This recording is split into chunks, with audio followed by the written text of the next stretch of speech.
Aujourd'hui, je vais vous parler de l'histoire d'une de mes copines qui a failli se séparer pendant la nuit des noces. Elle avait dit à son fiancé qu'elle est vierge. Mais pendant sa nuit des noces, lors de son premier rapport sexuel, il n'y a pas eu de saignement. Et ça ne passait pas du tout auprès de son fiancé et auprès de la belle famille.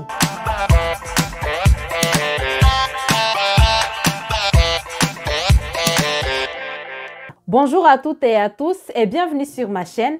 Moi, c'est Laetitia Foura et ici, je te parle de tout ce qui concerne l'épanouissement de ton couple, les choix de ton partenaire, parce que je suis persuadée que la paix dans ce monde commence en famille. Si tu me découvres pour la première fois, n'hésite pas à t'abonner et puis active la cloche de notification pour ne rien manquer. Je sais que l'épanouissement d'un couple commence à partir du choix des partenaires. C'est dans ce sens-là que je t'ai mis en description de cette vidéo un lien qui va te permettre de télécharger un cadeau. Il s'agit d'un guide dans lequel tu trouveras les étapes indispensables à franchir avant le choix de ton partenaire de vie. Oui, si tu es déjà marié, tu trouveras aussi beaucoup de thèmes qui vont te permettre d'être toujours cette femme épanouie, cet homme épanoui dans son couple. Revenons à notre histoire. On va changer de prénom. Je vais dire que ma copine s'appelle Chloé et son fiancé s'appelle Jacques. C'est des personnes avec des principes. Ils étaient croyants et puis ils ont décidé de ne pas faire les rapports sexuels avant le mariage. La plupart des fois, les fiancés se disent tout. Elle décida de dire à son fiancé qu'elle est encore vierge. Très ravi par cette information, Jacques est parti dire à sa famille de préparer un cadeau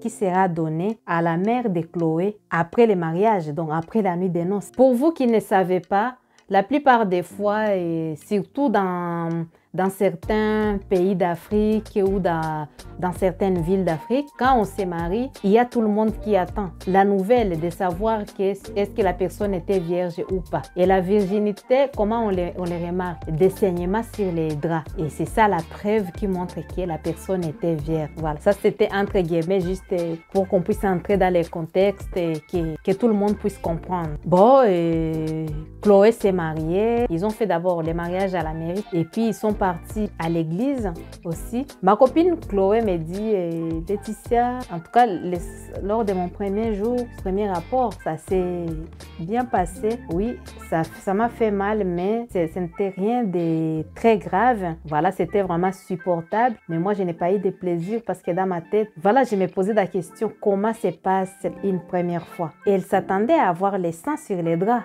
Parce que la plupart des fois, on met les draps de couleur blanche. Il n'y avait aucun saignement. Il y avait juste des gouttes, vous voyez, des gouttes de sperme et tout. Et là, Jacques lui regarda et lui a dit, tu m'as menti? Elle regarda Jacques.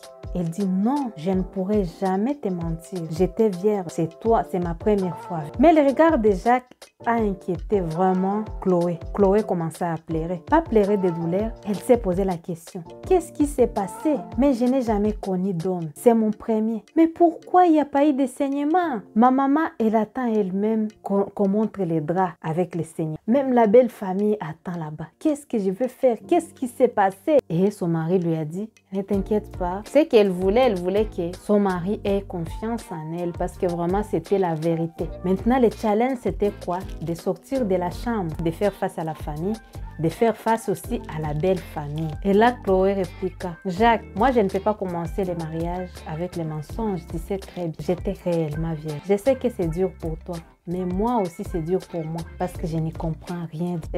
C'était le matin, il fallait faire des cérémonies avec la famille qui était venue. Jacques et Chloé sont sortis et sont partis assister aux cérémonies. La mère de Chloé n'a pas reçu les cadeaux de virginité de sa fille. Bien que Chloé était triste, la cérémonie s'est bien passée. Son mari était partagé à l'idée de savoir est-ce qu'elle m'a menti. Intelligente qu'elle était, ma copine Chloé a décidé de dire à son mari, chérie, je vais savoir ce qui se passe. S'il te plaît, est-ce que tu peux m'amener à l'hôpital pour qu'on puisse vérifier qu'est-ce qui s'est passé? Son mari a dit directement oui. Arrivé à l'hôpital, Chloé a expliqué au médecin ce qui s'est passé et le médecin a dit non, c'est pas grave, c'est normal. Non, Chloé a dit non, c'est pas normal, c'est ma première fois, j'étais vierge, vraiment, mais je n'ai pas eu de saignement. Est-ce que vous pouvez m'examiner? Le médecin a dit, ce n'est pas la peine de vous examiner parce que ce n'est pas toutes les filles qui ont des saignements, même si elles sont vierges. Non, la fille, elle a dit, non, je vais être examinée, s'il vous plaît, devant mon mari. Le médecin a accepté, elle a examiné ma copine Chloé. Et puis, le médecin a dit, oui, vous avez eu vos premiers rapports. Oui, vous étiez vierge. Parce que selon les médecins, il a vu comme si l'hymen était déchiré. Mais en tout cas, moi, je ne saurais pas vous dire. C'était vraiment un soulagement pour elle et pour son mari. Je n'ose même pas vous dire, ma copine qui a passé 3 nuits catastrophiques juste pour une histoire de saignement. Après, son mari était obligé d'aller donner les cadeaux qui auraient dû être donnés à sa maman le jour de la cérémonie. Parce que Chloé a été rejetée non seulement un peu par son mari, elle a été rejetée aussi par sa belle famille. Elle était aussi rejetée par la famille, sa famille, qui disait que non, on pensait qu'elle était vraiment vierge, mais pourquoi sa maman n'avait pas eu son cadeau, tu vois, être rejetée comme ça pour une histoire d'ignorance. Pourquoi je vous raconte cette histoire? Oui, parce que malheureusement, il y a beaucoup de couples qui ne sont pas stables juste par l'ignorance. Ne soyez pas dans l'ignorance. Il faut lire les livres. Il faut aller questionner les médecins. Ne soyez pas dans l'ignorance. Il y a des couples dont les maris peut-être gardent des rancunes comme quoi sa femme n'était pas vierge ou comme quoi elle lui a menti alors que c'est faux. Que si tu n'es pas capable de faire confiance à l'autre, il faut arrêter les fiançailles. Il ne faut pas aller jusqu'au mariage. Pour toi qui me regardes, peut-être qui pense que toutes les filles doivent avoir les saignements les jours de leur première fois, tu te trompes. Parce qu'il y a les filles qui perdent l'hymen même pendant les sports. Quand elles sont enfants, elles perdent l'hymen. Hein. Elles ne peuvent pas avoir des saignements du coup dans leur premier rapport.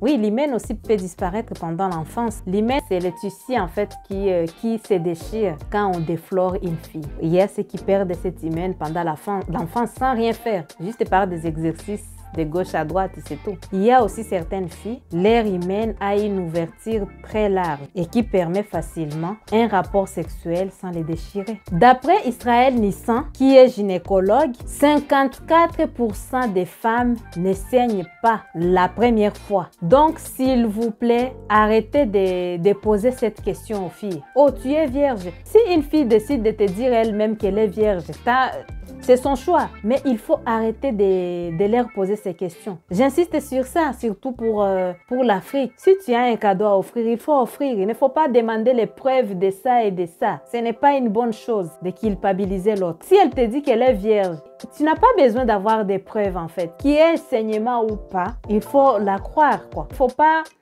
commencer votre mariage par manque de confiance quoi. Vraiment, il faut vous former pour éviter d'être choqué.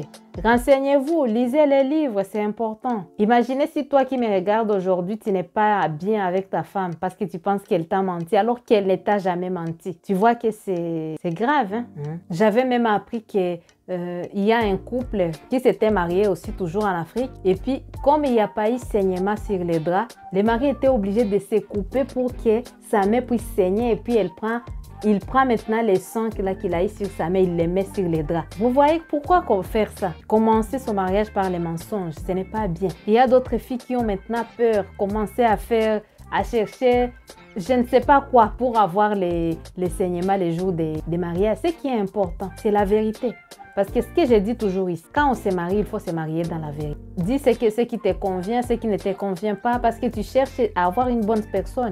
Une personne qui est compatible, une personne qui craint les signes. Tu as eu des enfants, dis la vérité. Je ne sais pas si ce système continue en tout cas de pouvoir prouver la virginité avec les draps. Et chers couples, n'entrez pas dans ces mascarades-là. Si tu aimes ta femme et tu aimes ton mari, vous vous dites la vérité et sur tous les plans parce que vous cherchez à avoir une bonne personne. Il ne faut pas entrer dans ces histoires. Ces histoires-là doivent s'arrêter. Une fille ne doit pas prouver sa virginité. Non, pas du tout. Il faut savoir protéger vos femmes et vos filles. Nous arrivons à la fin de notre vidéo. Dis-moi ce que tu en penses en commentaire. Ça me fera vraiment plaisir de te répondre.